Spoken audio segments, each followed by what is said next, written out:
I am delighted to be here today with you at this conference and to be able to share some of our work around developing and implementing consumer engagement framework for cancer.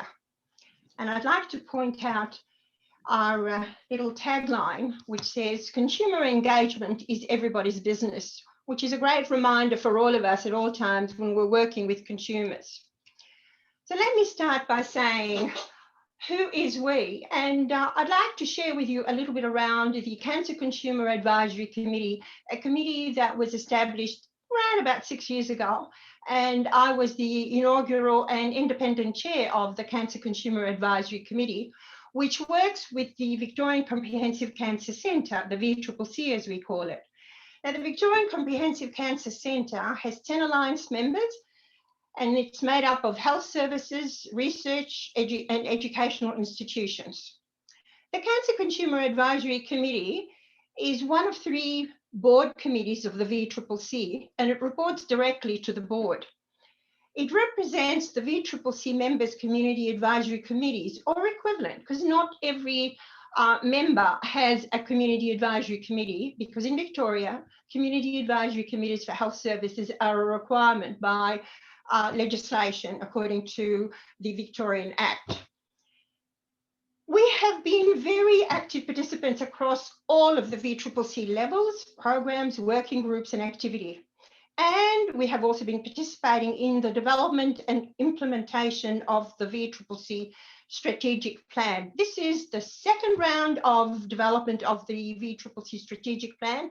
So we've been on board, on the ground from day one when 6 years ago, the first plan was being implemented that we got involved with. Now, as with everything, you would expect some rewards and some challenges. So what did we do?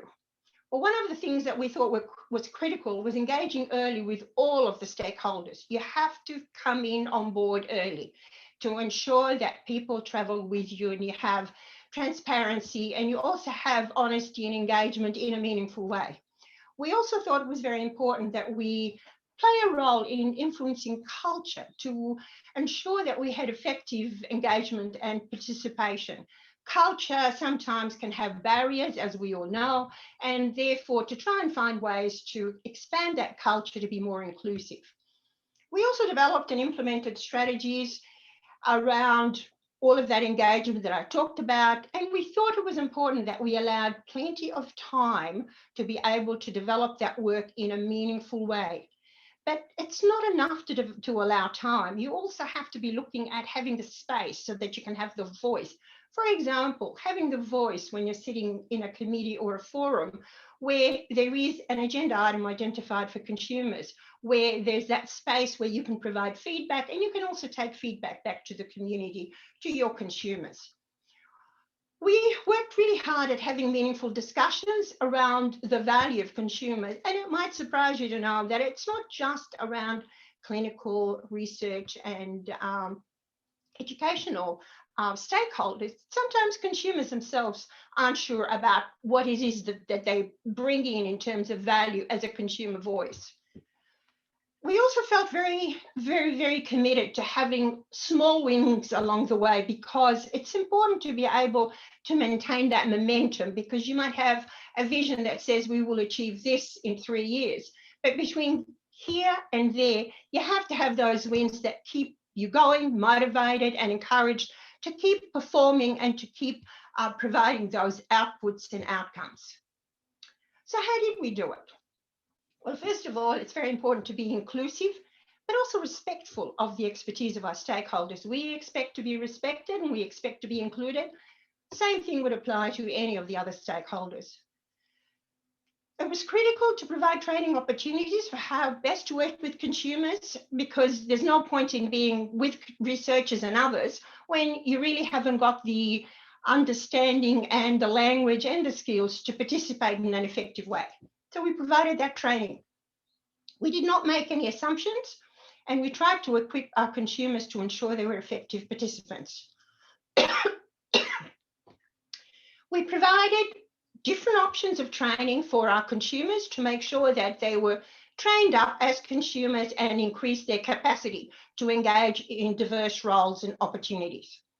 We also supported, and we thought that was a very important component of the work that we were doing, consumers presenting at forums, conferences, and workshops alongside clinicians, educators, and researchers. And we've been doing that increasingly more and more as the value and the benefit of having consumers became more and more obvious to all of the other stakeholders. At the end of the day, we all know that whatever we're working at and whatever we're trying to achieve, it's all about quality and safety in the cancer space. So consumers have to have an effective and meaningful impact on the quality and service and safety of clinical services and other services. And we did that by adding value to research, which is critical in terms of looking at the beginning of what needs to be investigated, to education, how to train educators and how to incorporate the patient experience, the consumer experience, around clinical practice and how the interaction with the presentations and what happens at those presentations and communication, plus of course clinical trials where often patients say, I'd love to be involved in a clinical trial, I don't know how to go about it, I'm not informed enough and I don't really have enough of the skills and knowledge.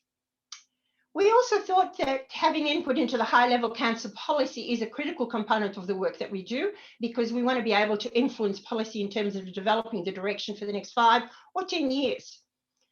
And we also thought that we had to ensure that the circle of influence is always expanding, which means it grows and expands so that we're taking on board more and more around other consumers and other practitioners and other stakeholders. There's no point in doing all of that work if you don't share the learnings. Sharing the learnings is very important, and we do that with other consumers, and we also do that with other diverse stakeholders, because the whole point is for everybody to share those learnings and to understand better and to engage more effectively. We were developing expertise as consumers, both in the content, and that can be quite challenging for cancer, but also in terms of the capacity and the ability to be effective participants.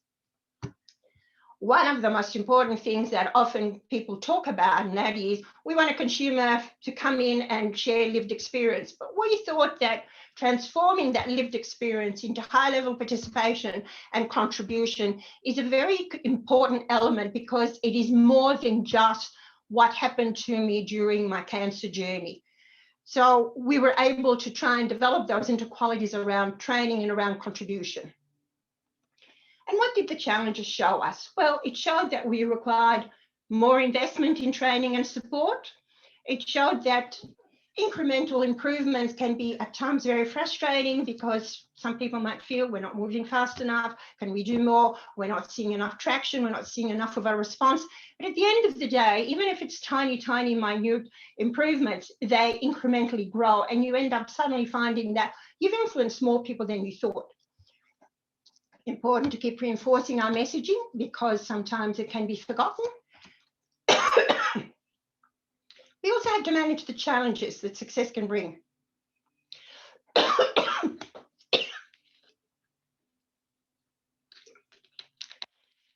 Success can mean sometimes that you have far more demand than the capacity of consumers and the number of consumers you've got on board. So that's got to be balanced. It's important to have ongoing monitoring, and we continuously need to be looking at refreshing the work to make sure that it's constantly viable and relevant. What worked? We are involved in all of the work of the VCCC. We initiate models of engagement for each type of working group, committee, advisory group, to ensure the best outcomes. Often, traditionally, people would think of one model. We have actually defined a range of models, and they are designed specifically for each type of work. We also come prepared for our participation. There's no point in allocating if you haven't prepared your consumer to be able to participate effectively. We meet on a regular basis to share and support each other in all of our work. And one of the things we learned about ourselves is that we bring synergies, and we can identify gaps around the work which happens within any kind of strategic plan. We also mentor and support each other as new consumers join us, and that is a critical part of the work that we do. We're always learning. It's an environment which is open and adapting, and together we are better, and we share with others our learnings. What could have worked better? Well, there are examples of what could have worked better. Not all consumers are the same, and we need time. People make assumptions that just bring me one consumer and that'll do. Well, no, we're not all the same, and we all have different skills, different capacities, different abilities. We always need more in ongoing training. And one of the things that often gets repeatedly raised by consumers is the use of acronyms. If you're going to use acronyms, make sure you have a list, make sure you have an explanation so that the language becomes accessible as in simplified and straightforward language, but also the acronyms become understood and accessible to the consumers you have sitting around with you. One important one is, of course, deciphering technical specialist field to be a little bit more consumer friendly. There's no point in having high-level technical material being discussed without making the effort and putting the time to kind of inform the consumer to have the capacity to be able to have better understanding around what's being discussed. Otherwise, it's tokenistic. This is the model. Nothing new here with the model, nothing would surprise you. It's not hierarchy. What it is different functions and different attributes around the model of engagement. So you have from informing, consulting, involving, partnership and consumer-led, and it's all around consumer and community engagement is everybody's business, which is the way it should be. All of these are valuable and all of these are very important in terms of delivering that model. So how did we go about implementing the model? Well, as I said before, we consulted extensively and we did an audit to see what was out there. And there are many, many different models. What we wanted to emphasize is taking a model, but looking at how you have an action plan that comes out of that model to try and ensure that it's actually acted upon and activated. Out of that, we also launched the toolkit. So unless you have tools for people to use, the action plan won't be realized. And so we went out and sought feedback on the action plan and the toolkit. The tools are there designed to support consumer engagement, and there's a variety of guides that we developed for researchers, educators, and clinicians on effectively working with consumers, such as having, for example, what would be defined as a position description or a description of a role of a consumer. How do they fit in and what's required of them in terms of playing that role within that group as an individual, as a number of individuals. One of the requirements, for example, which is a really good measure, is to have more than one consumer sitting around the table, looking at remunerating and reimbursing your consumers, other supports that are required. And all of that is to ensure that those consumers are supported effectively and meaningfully within the work that they're trying to do. And of course, it's a living document, a toolkit that we keep adding to, and we are always happy to share with everybody to make sure that consumer engagement becomes everybody's business. Well, with the tool, the consumer engagement tool, I'm very pleased to say that we launched that in December of 2019. And we didn't just launch it, we actually had an example of a consumer engagement forum where we invited consumers, researchers, clinicians, sector partners, and government. And we had a range of activities which were around a better understanding around consumer engagement and how to use the toolkit. And that was a very interesting exercise because what it did was it provided opportunities for different stakeholders to have better insight and better understanding around how they can actually start becoming involved in a more significant way around consumer engagement. It's an open access online resource for everybody, as I said before. And the model we've supplemented with case studies and resources that can be customized so you can change, modify it according to your own individual use and need. We've had over 7,000 page views and greater than 1,000 downloads, and that was at the end of September 2020.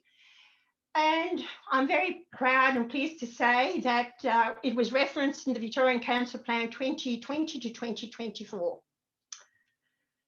Looking at the future, and I have to say that as the chair of the Cancer Consumer Advisory Committee, an independent chair, as I said before, I try to put a bit of a what does the future look like and can it be bright? And I have to say that it certainly looks bright and it certainly looks meaningful and purposeful for all of us consumers to engage effectively. So what are we looking at? Measuring success on an evidence-based basis.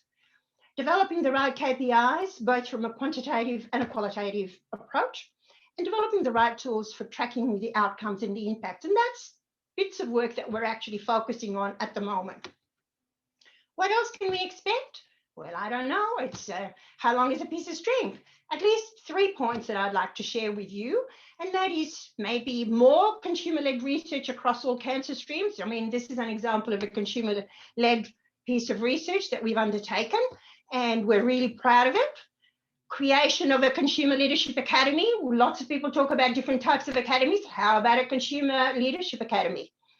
And also consumer training for researchers, educators, and clinicians.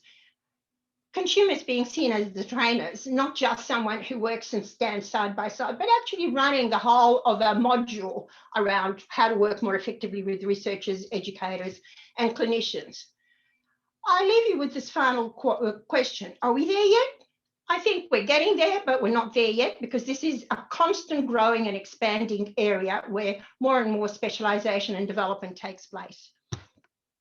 And before I finish, I'd like to thank everybody who's been involved, and I'd like to share a photo of not every member of our group, but certainly a number of them who are here standing and smiling, a group of wonderful people who are dedicated, committed, and highly expert in many, many, many aspects of cancer. I also would like to thank Joanne Brito, who is our Consumer Engagement Manager, and that's one of our great successes. We were able to get the funding, the approval from the board to be able to appoint a manager who has done tremendous work for us. Here is a link for the Consumer Engagement Toolkit and a link for the Victorian Comprehensive Cancer Centre. If you have any questions, if you'd like to raise anything at any point, we are happy to receive your inquiry. These are the emails, and thank you very much for your time and attention.